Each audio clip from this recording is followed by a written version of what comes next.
Good morning, everyone.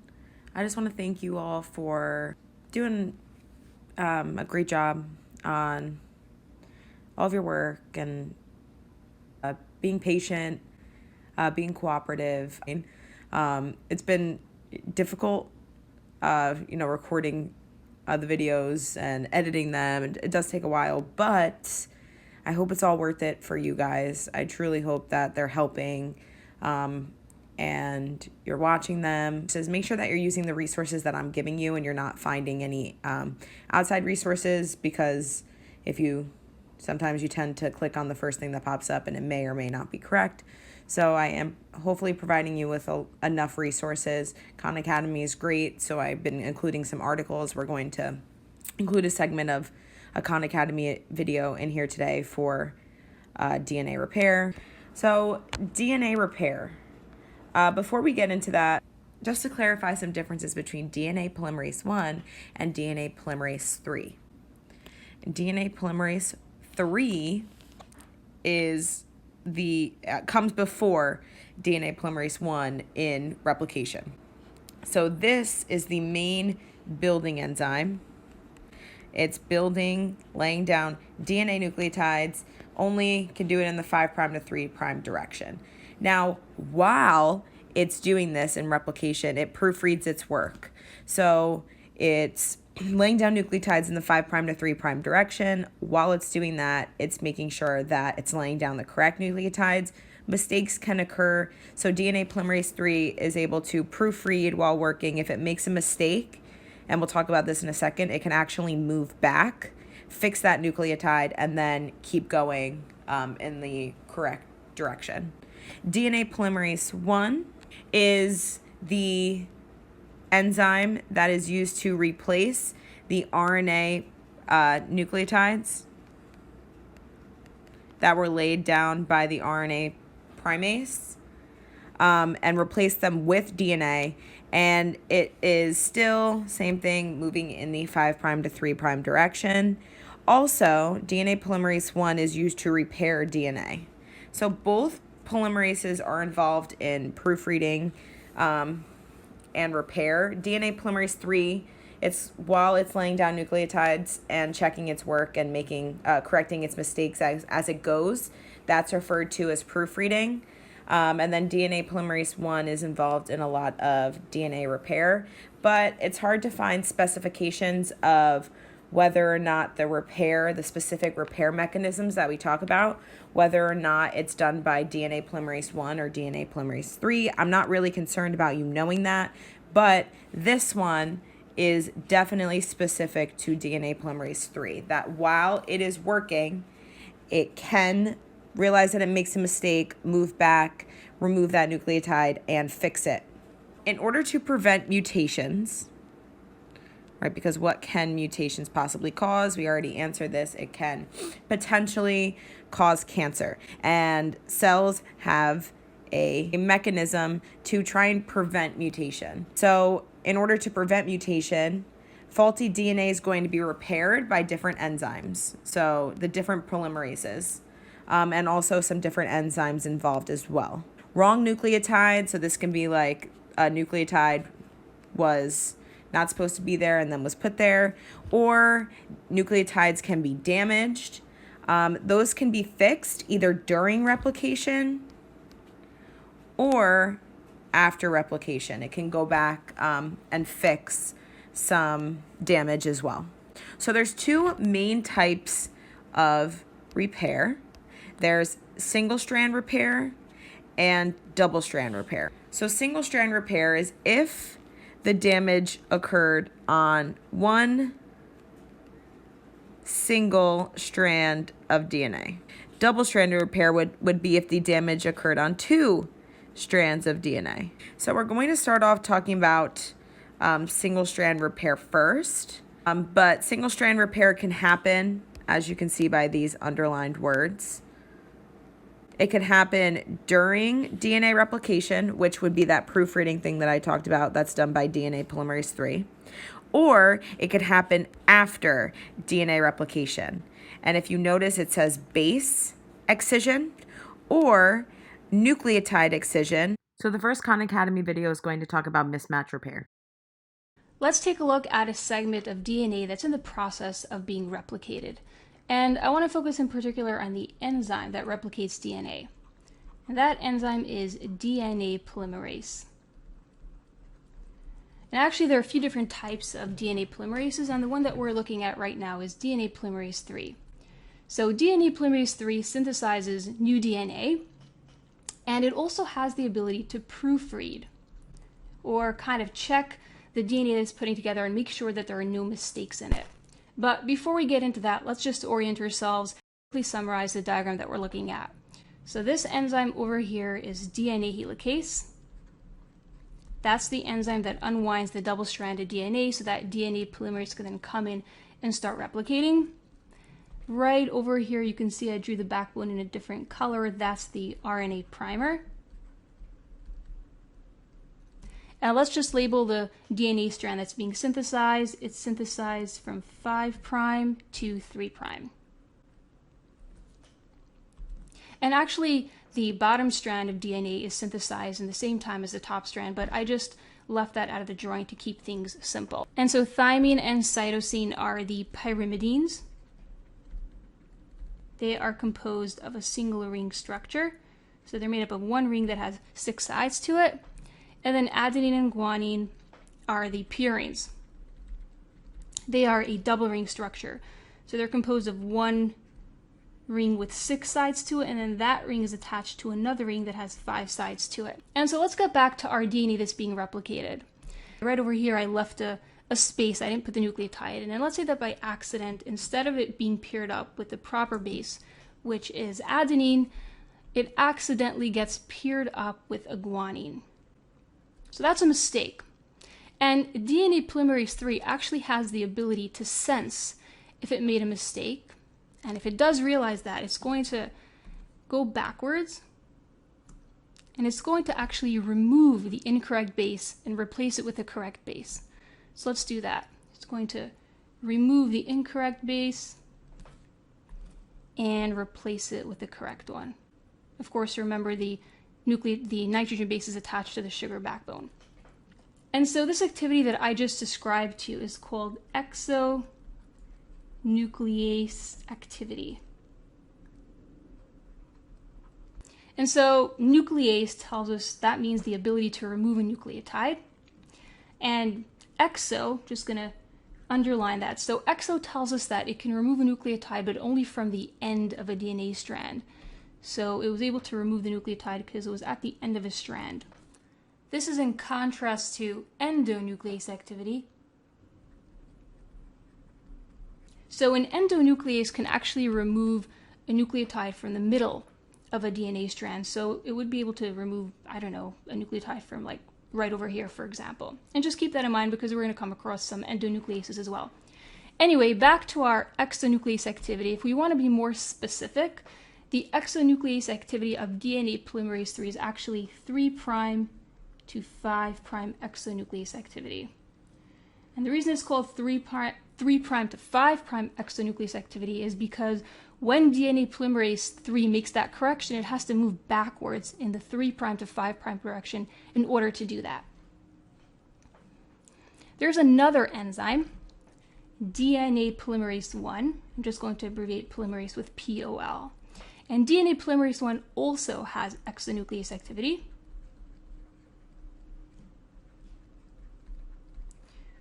And DNA polymerase 1 is actually the enzyme that will remove the RNA primer at the end of replication. And just as a side fact, the exonuclease activity of DNA polymerase 1 is actually in the 5' to 3' direction. And so DNA polymerase 3 and DNA polymerase 1 are both able to repair or fix mistakes that happen during DNA replication. Can we fix the original mistake so that this mutation does not occur? And the answer to that question is yes. So fortunately, our cells have what's called the mismatch repair mechanism. And the mismatch repair mechanism is composed of a number of proteins. And the first thing these proteins are going to do is they're going to recognize if there's a problem. And the reason that they're able to recognize the problem is that when you have a mismatch in DNA, it tends to distort the sugar backbone a little bit. And they're going to mark the area with a cut. So they're going to cut the incorrect base or mark it with a cut. The next thing that's going to happen is an exonuclease is going to remove the incorrect nucleotide. So we're going to remove the incorrect nucleotide.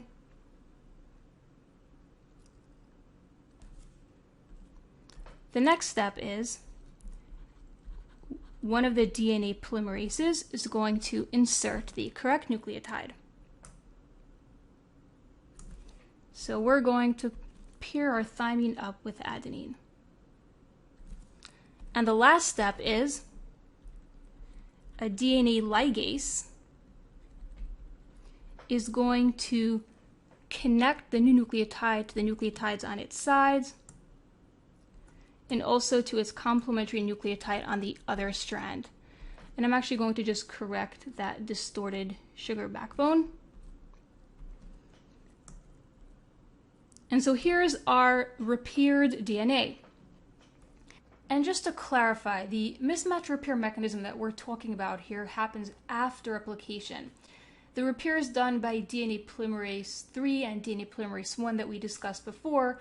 That happens during replication or at the end of replication. So as you can see, DNA polymerase 3 proofreads during replication, and also mismatch repair can happen right after replication as well. The next video will talk about different types of repair that happen after replication, specifically nucleotide excision repair. There are certain things that can cause damage to our DNA that's being damaged. If you look over here, there are two thymine bases that are kind of stuck together, and that's called a pyrimidine dimer. So a dimer is simply when you have two molecules that are identical, that are stuck to each other, and pyrimidine tells us that it can be two thymines that are stuck together, or it can be two cytosines that are stuck together. And UV rays cause the formation of pyrimidine dimers. And so you can see that the pyrimidine dimer actually is causing the sugar phosphate backbone to protrude or kind of stick outwards. And not just that, but because the backbone is sticking outwards, the bond between this cytosine and this guanine snapped. And so what are some factors that can cause damage to DNA? And I want to just make a clear distinction between a mutation and DNA damage. So it's not the same thing. A mutation is when you have a change in the sequence of DNA. So for example, if we had a piece of DNA that read A, T, C, G, and then something happened and it read A, C, G. So this A is in the wrong place. That is a mutation. But when we talk about DNA damage, we're talking about damage to the structure of DNA, but the nucleotides are actually in the correct order. And so DNA damage can be caused by endogenous or internal factors, and that means factors that originate within us, within our own cells. So for example, there are certain byproducts of metabolism that can cause DNA damage. Or DNA damage can be caused by exogenous or external factors, and those are factors that originate outside of us or outside of the organism that we're discussing. DNA and see if there is a way to fix this. So our cells can get rid of these pyrimidine dimers in a process called nucleotide excision repair. And so the first step in nucleotide excision repair is an enzyme, an endonuclease, is going to remove the pyrimidine dimers and any other nucleotides that are kind of not the way they're supposed to be. And so I just want to pause for a second and analyze that word. So nuclease tells us that it's an enzyme that's able to cut out nucleotides, and that prefix endo tells us that it's able to cut out nucleotides from within a DNA molecule. That's in contrast to an exonuclease that can only take out nucleotides that are at the beginning or end of a DNA molecule. But anyway, the endonuclease is going to cut out the dimer and any other nucleotides that are not properly arranged. So let's just cut out all of these nucleotides. The next step is a DNA polymerase. I'm just going to abbreviate that POL, is going to come and bring the nucleotides that belong there. And then the last step is DNA ligase is going to make sure that those new nucleotides are attached properly to the nucleotides on either side and also to the nucleotide that's complementary on the other strand. And so that was a mouthful, but let's actually just draw all of that. So let's get rid of our backbone that's kind of protruding and just not right. So let's redraw our backbone, something like that, or actually draw it a little bit closer. And then DNA polymerase brings the correct nucleotides, but remember it's the ligase that actually connects the nucleotides properly. And so here's our corrected DNA. Repair after replication, base excision. So this example would be kind of an example of mismatch base excision, but this example that we'll talk about first, this would be something that could be caused by chemicals. So if you're exposed to chemicals, let's say smoking, right? If you smoke, something called deamination can occur, meaning the removal of an amino group, and that would convert, in this case, cytosine into uracil. DNA can't have uracil. Also, uracil doesn't match up with guanine. So the uracil would be detected by a DNA polymerase and removed. So removing the uracil, having the nucleotide there with no base. So then the base would be, after the base is removed, the entire nucleotide would be removed, leaving a gap. And what did we learn about gaps, right? The new correct nucleotide would be put in, which would be the cytosine, and it would be put in by DNA polymerase. And then the gap is going to be sealed with a ligase, sealed by ligase because there was a gap in the backbone. So all of those examples that we just went over were examples of damage being done to a single strand of DNA. Now we're going to talk about what would happen if damage was done to a double strand of DNA. What happens if damage is done on two strands? So this could be caused by high energy radiation. So being exposed to radiation, a break in both homologous chromosomes, right? Homologous chromosomes, coding for the same types of genes. And this is after they replicated. So we have two homologous chromosomes, two strands for each homologous chromosome. One from mom, one from dad. So damage done to both strands. Here, when damage was only done to one strand, it was able to look at the other strand because of complementary base pairing to be able to tell what goes on the other side. But here, right, damage was done to both strands, and it's going to, pose the question, what bases go here? Right? Because it doesn't have that complementary pair, that complementary strand to be able to determine what bases belong there. So in this case, this homologous chromosome from dad codes for the same genes. It's not going to match up to the code from mom's because it's different alleles, different traits for the same gene. But what could happen is a copy of dad's portion of that DNA could be made and replaced via something called recombination. And see how this part is pink. It came from dad. So the broken chromosome can pair up with that copied gene from its homologous chromosome. So similar to kind of like crossing over in prophase 1 of meiosis, where it kind of switches, but it's not really switching, but it's like taking part of that homologous chromosome to instead replace the DNA that it lost. So that's homologous recombination. Now also there's something called non-homologous end joining, which means that, again, same thing, high energy radiation broke a part of the DNA.